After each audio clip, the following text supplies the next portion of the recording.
Minneapolis station WCCO has the nation's weather. Hi, Lisa. Here we go again, Rena. Another reminder, though, your gusts tomorrow. Step out into this, right? In the last 5 or 10 minutes, the tornado sirens have been going off. People have been getting out of their cars, going to Gander Mountain here to take shelter. I'm down in sunny Florida with warm weather. It looks great down there, doesn't it, Lisa? It looks great here, Allie. It looks great, but it doesn't look like it. For those of you who are like, hey, it's February, we're in Minnesota, where's the snow? Well, we do have a chance for that on the board. I'll tell you when. Just kind of this tossing back and forth. We've been seeing it throughout the month of February. So we've been crushing it on the weekends recently. Agree. I mean, the way that everything's timed out. The weather or our newscast? The weather. I mean, it kind of goes hand in hand with your forecast. True. Thank you, Lisa, and thank you for joining us. Forecast models have been jumping all over the place within the last 24 hours when it comes to what you're going to be seeing and where with the system. That's why you watch the news instead of looking at your app, because it's my job to tell you which forecast model we think is right. Watch what happens. We are just ahead of the front because, this about 2 seconds ago said 80 degrees, and now it's already just dropped down to 77. So that front is pushing in right now. Dew point was close to 70 just less than a minute ago. Now we're back to 64. That heat and humidity before the front pushes in, and you get this. Millions of people across the U.S. will be impacted by this Arctic blast of air coming in today. For the upper Midwest, some locations feeling temperatures normally seen in the middle of January here in November. We continue to see these record-breaking temperatures not only shift off behind this front out to the east, but even all the way down to the Gulf states, looking at temperatures dropping all the way close to freezing.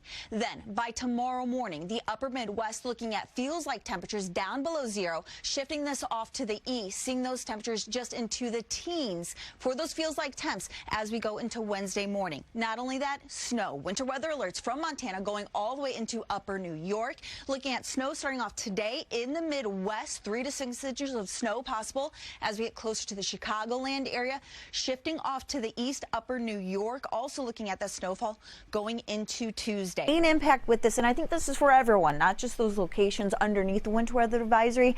Again, the impact for the morning commute coming up here tomorrow morning. We're going to have some slick roads, not a lot of snow, but some slick roads. Heavier stuff where the advisory is in place, basically from Eau Claire through just off towards St. Cloud, and then off to the north and to the northeast with that advisory, where numbers are about 2 to 4 inches of snow as opposed to say 1 or 2 close to the Twin Cities.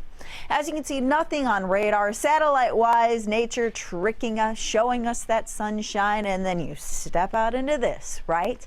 Temperatures in the single digits below zero, even further up to the north. We're at 4 in the Twin Cities. Glencoe, Hinckley at 0. Western Wisconsin below 0.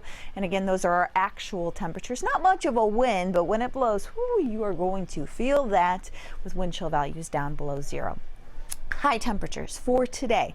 Just back into about 5-6 degrees, kind of like what we saw yesterday with the numbers. Increasing clouds as we head into tonight, as that next weather system will be on the approach. And then for tonight, we're going to switch things up on you. Instead of temperatures dropping off to our low like we normally see overnight, we will actually see temperatures kind of warming. So we are pretty much in the single digits overnight.